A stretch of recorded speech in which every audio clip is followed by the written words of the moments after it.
My youths, Pierre-Emerick Aubameyang done signed the thing. That's right. It is all done, finished, kaput. It's done. He's signed it. I'll be giving my thoughts on Pierre-Emerick Aubameyang's new contract signing and how important that is. Also, we gotta talk about following Balogun. He is linked to Sheffield United. Contract rejected.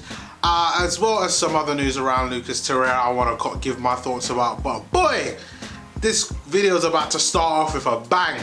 But until then, please do remember, leave your comments below. Comment, rate and subscribe. Now, let's get started.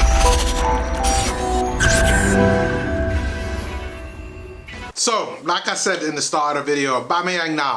Sign the ting, it's already done. Sign the ting campaign is over.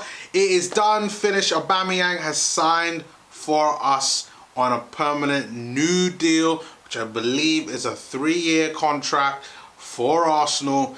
And you know what? As every Arsenal fan that's watching this now, I am absolutely ecstatic on the news. This is fantastic to hear that Aubameyang is now officially, it is official, ladies and gentlemen. Do you see the letters on the screen? It's official, he's done. He's now going to be our player for the next few years, and this is what we want. We want that security. What does this mean long term going forward? We could stop talking about Aubameyang being linked away for Arsenal because it's not going to happen. This now does mean that I am incredibly worried about Lacazette or Blacazette or Lacazette, as some might call him. But the fact of the matter still remains is that Aubameyang is staying for Arsenal. This probably means that now things could be put in the works for maybe Lacazette to leave, or at least maybe he needs to get a permanent contract. I mean, who knows? I don't know what's going through the thoughts of Arsenal Football Club, but it has to be said that his situation needs to be sorted out, whether he's going to stay or whether he's going to go. I like Lacazette.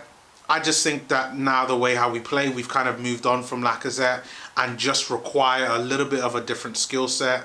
But the effort is there, the desire is there, the want, the need to stay for Arsenal is there with Lacazette. I just think that it is time for Laka to go, unfortunately. But he's been a great servant for Arsenal, just hasn't been the type of player that I think we all thought that we were getting, just based on the amount of goals that he scored. So I think he will be the first casualty towards Aubameyang signing a new deal. I would say that this is probably going to be the start of many other players looking to re-sign new deals. We've just heard this morning that Sead Kolasinac is looking to fight for his place at Arsenal, so I would expect that. There are other players that haven't even really been talked about who've got a couple years left on their deal. So the likes of Eddie Nketiah, he's got a couple years left on his contract, and I think he will stay. That's if he gets offered a new one.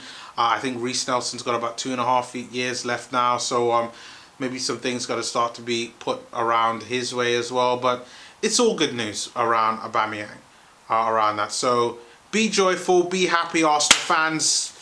He done signed the ting, and now we can start looking forward ahead towards what this means. But leave your comments below on that. Now, let's talk about another Arsenal youngster, following Balogun. Now, I've talked about following Balogun before. I think he's incredibly talented.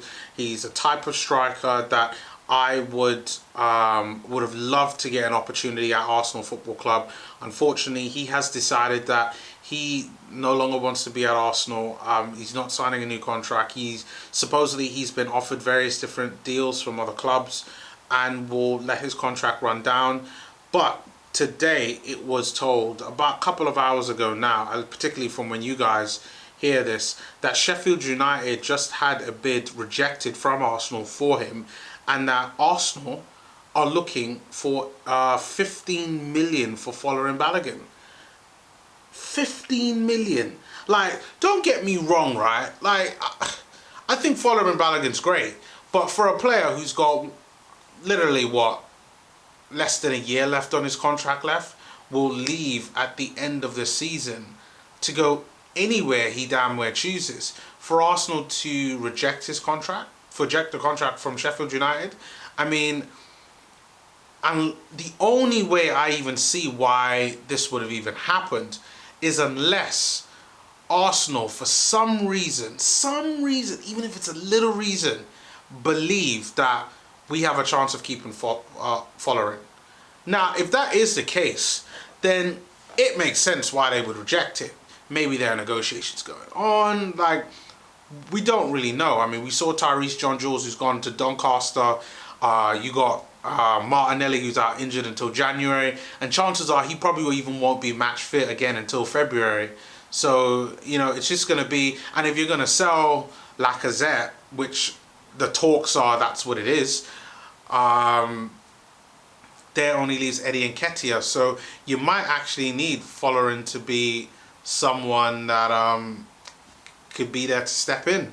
I don't know. So it's an interesting one. I don't know what's going on, but I thought it'd be interesting to report because it seems slightly bit messy in regards to everything that has been going on. So real interesting to see what happens there.